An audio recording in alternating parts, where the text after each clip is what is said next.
മനുഷ്യരായി ജനിച്ച സകലർക്കും ഭാരം, വേദന, അധൈര്യം, രോഗം, കഷ്ടം, ശത്രുക്കൾ ഇവയൊക്കെ എപ്പോഴും ഉണ്ടാകും. എന്നാൽ ഇതിങ്കൽ ആശ്ചര്യപ്പെടാതെ ദൈവത്തിൽ ആശ്രയം വെച്ച് ജീവിത സാഹചര്യങ്ങൾ ധൈര്യത്തോടെ നയിക്കുക എന്നതിന് വലിയ പ്രാധാന്യം ദൈവം കൽപ്പിക്കുന്നുണ്ട്.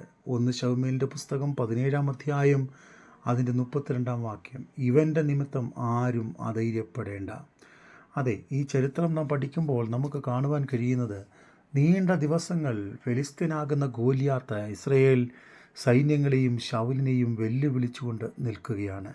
എന്നാൽ ദൈവശക്തിയുള്ള ദൈവിക അഭിഷേകമുള്ള ദാവീദ് കടന്നു വന്നിട്ട് ജനത്തോട് പറയുകയാണ്, ഇവൻ്റെ നിമിത്തം ആരും അധൈര്യപ്പെടേണ്ട. അതെ, പലപ്പോഴും അധൈര്യപ്പെടുത്തുന്ന ജീവിത സാഹചര്യങ്ങൾ, ഭയം ഉളവാക്കുന്ന മണിക്കൂറുകൾ നമ്മുടെ മുമ്പിൽ ഒരു ശത്രുവിനെ പോലെ ഉയർന്ന അധികാരങ്ങളുമായി നമുക്കെതിരെ വാദിച്ചുകൊണ്ട് നമുക്ക് നേരെ കടന്നു വരുവാൻ ഇടയുണ്ട്. എന്നാൽ അങ്ങനെയുള്ള സാഹചര്യങ്ങളിൽ ദൈവവചനത്തിൽ ഉറച്ച് നിൽക്കുന്ന ഒരു ദൈവപൈതലിന് മാത്രമേ ദൈവിക അത്ഭുതം കാണുവാൻ കഴിയത്തുള്ളൂ. അതെ, ദാവീദ് ദൈവസന്നിധിയിൽ പറയുകയാണ്, ജനത്തിൻ്റെ മുമ്പിൽ പറയുകയാണ്, ഇവൻ്റെ നിമിത്തം ആരും അധൈര്യപ്പെടേണ്ട. അതെ, ശൗലും കൂടെയുള്ള പടയാളികളും മുമ്പിൽ നിൽക്കുന്ന ഗോലിയാത്ത് എന്ന വലിയ ശത്രുവിനെ കാണുമ്പോൾ ദാവീദ് തൻ്റെ അരികിൽ നിൽക്കുന്ന സർവശക്തനാകുന്ന ദൈവത്തെ കാണുകയാണ്.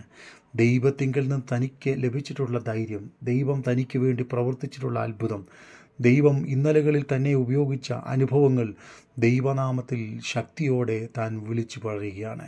അവൻ തളർന്നു പോകാതെ ദൈവത്തിൽ ആശ്രയിക്കുന്നത് കൊണ്ട് ശത്രു എത്ര വലിയവനായിരുന്നാലും അവൻ്റെ മുമ്പിൽ ജയം നൽകുവാൻ തക്കവണ്ണം ഒരുപക്ഷെ ദൈവം അവനെ സഹായിക്കുമെന്നുള്ള ഉറപ്പ് ദാവീദിൻ്റെ മുമ്പിൽ ഉണ്ടായിരുന്നു. അതെ, ജീവിതത്തിൻ്റെ നിർണായകങ്ങളാകുന്ന പ്രതിസന്ധികളിലൂടെ ഞാനും നിങ്ങളും നടന്നു പോകുമ്പോൾ അധൈര്യപ്പെടാതെ ദൈവത്തിൽ ആശ്രയിച്ചാൽ ശത്രു എത്ര വലിയവനായിരുന്നാലും അവൻ്റെ കാലുകൾ ഇടറിപ്പോകുന്നത് നമുക്ക് കാണുവാനിടയായിത്തീരും. ശത്രു എത്ര വലിയവനായിരുന്നാലും അവൻ ദൈവത്തിൽ ആശ്രയിക്കുന്ന ഒരു ദൈവ പൈതലിൻ്റെ മുമ്പിൽ അല്ലെങ്കിൽ വ്യക്തിയുടെ മുമ്പിൽ തോറ്റുപോകുന്നതായി നമുക്ക് കാണുവാൻ ഇടയായിത്തീരും.